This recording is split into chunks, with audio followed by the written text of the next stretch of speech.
Shout to Genie Bucks. It ain't fair, dog. It is not fair. LeBron James is coming for 6 championships.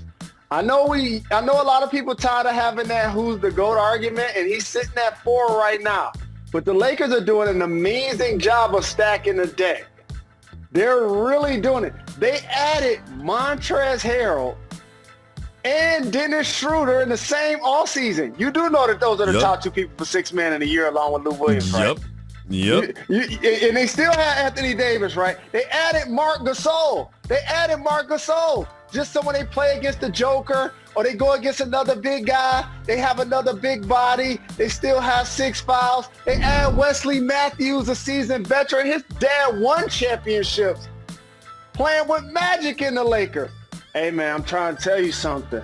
I like that many teams in the Western Conference have all NBA talented players that they can build around. So the Kings, they can sign Fox. Shout to the Utah Jazz. They still have Donovan Mitchell and Bogdanovich. Luka Doncic is there. There's so much young promise for so many teams and Phoenix Suns and all of that. But the Los Angeles Lakers continue to solidify themselves as head and shoulders the best team in basketball. Eric Bieniemy and Andy Reid, they're just playing chess when everybody else playing checkers, Jacoby. Like, did Patrick Mahomes ever seem rushed or pressed? You know, they got the cheetah catching double-figure balls. They just dumping it down to him when they need to. Travis Kelce wide open in the end zone for the game-winning touchdown. Still the best tight end in the game. Clyde Edwards-Helaire was still running out of the backfield. Like, they're explosive.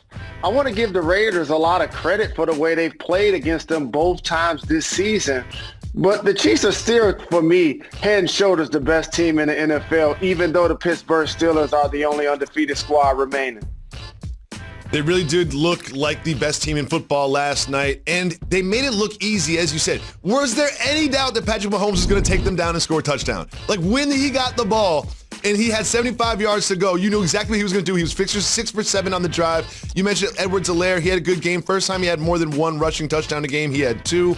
It was just a really solid performance from them. And Derek Carr played well. The Raiders do give the Chiefs problems, but they didn't help themselves. They had a couple drops, which were big for them, especially the fullback Ingold. He dropped a couple big ones. Aguilar, Philadelphia fans remember that he doesn't always hold on to the ball when it's in the air. But again, it goes back to the Kansas City Chiefs being the best team in football, and they avenged this one loss they had this season to the Raiders and reestablished themselves as the team to beat, not just in the AFC, but in the entire league. Want to give a big shout to Darren Waller, who played really well. Love what Darren Waller's doing for the Raiders, but something tells me that they're not going to be too much problems for the Chiefs moving forward in the rest of this season. Jalen, what do you think about the Raiders? Can I give a big shout during the holiday season also? And you kind of alluded to it. I'm glad Nelson Aguilar got a chance to go to the Raiders and kind of reinvent himself. But during this holiday season, I just want to thank the guy that was catching babies in Philadelphia out of the window. You know, I want to thank that guy. How about that, Jacob? I want to give thanks for him. And in that moment, he thought about his Eagles. You know, that's really impressive. But in all honesty, you're right, Waller, he that dude, man. He that dude. And watching him and Kelce go at it, that is going to be something special over the next few seasons.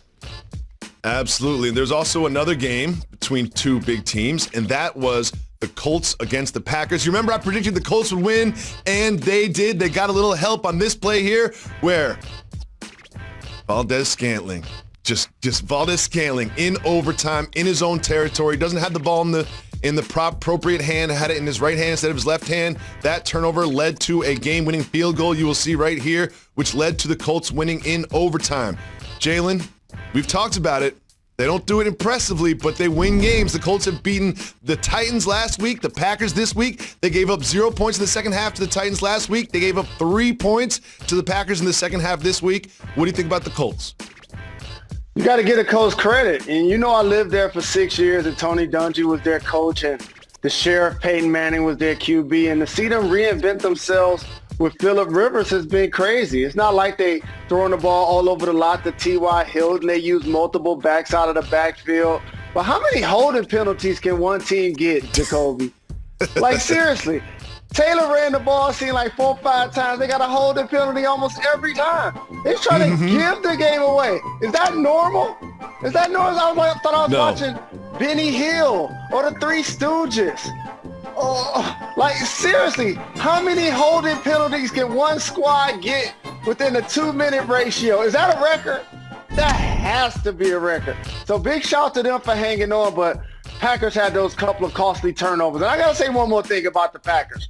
And I like how Williams has emerged out of the backfield and he gives them a great change of pace. But, dog, why don't they feed Adams and Aaron Jones? That's what I was thinking. Seriously, like they have a legit big three. I think Aaron Jones only ran the ball 10 times. And they target Adams 8 times. They should be feeding them like a Wu-Tang album and feeding them and feeding them and feeding them. They got Aaron Rodgers as the quarterback, dog.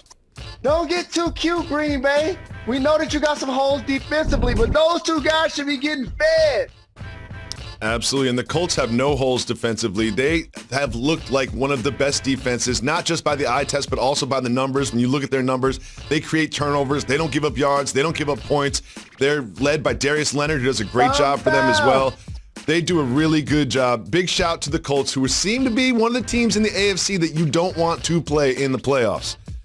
Moving on to the Taysom Hill experiment. Jalen, they announced that Taysom Hill was going to play quarterback. Me and you watched the games together, and we're just staring at the screen like, is it really going to happen? Is it really going to happen? Is Taysom Hill going to actually play quarterback for the Saints? And he did, and he didn't look bad. He kind of settled in. He seemed like he targeted Michael Thomas every single time he dropped back. What do you think about the Taysom Hill experience in New Orleans? I'm happy that he got his first win. And in an era of quarterbacks that are just as impressive running the ball a lot of times as they are throwing the ball, it was good to see him get his opportunity.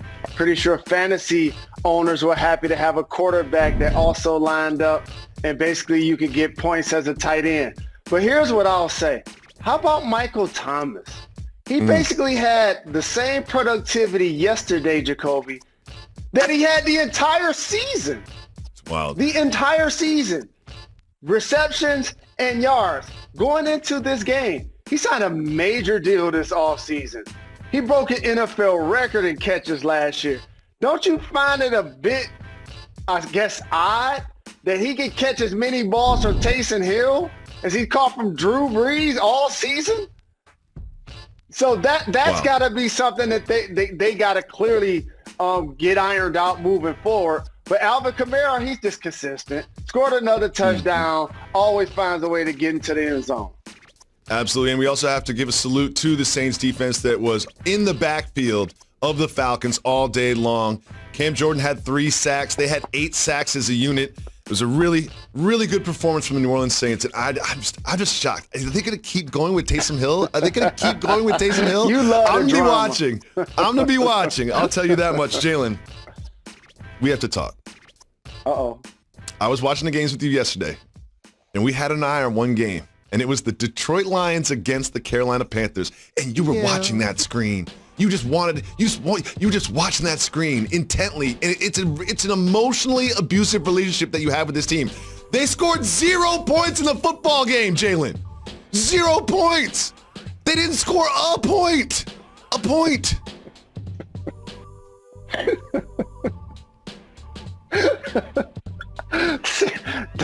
Dog, but how about late in the game when we were losing and they were going hard count and it was 4th and 5 and we jump off sides and that didn't even get them the first down. It was 4th and inches. Say they it did a again. hard count and we jumped off sides again, dog. I can't make this up, dog. I cannot make this up, dog. We're the only team in the NFL that did not score yesterday, dog. Dog, we have a veteran quarterback. It seems like 95% of his passes are 5 yards or less.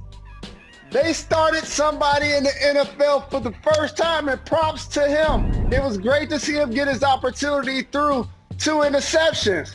But can we compare Walker to Matthew Stafford, please? Is there a way to compare these 2 quarterbacks?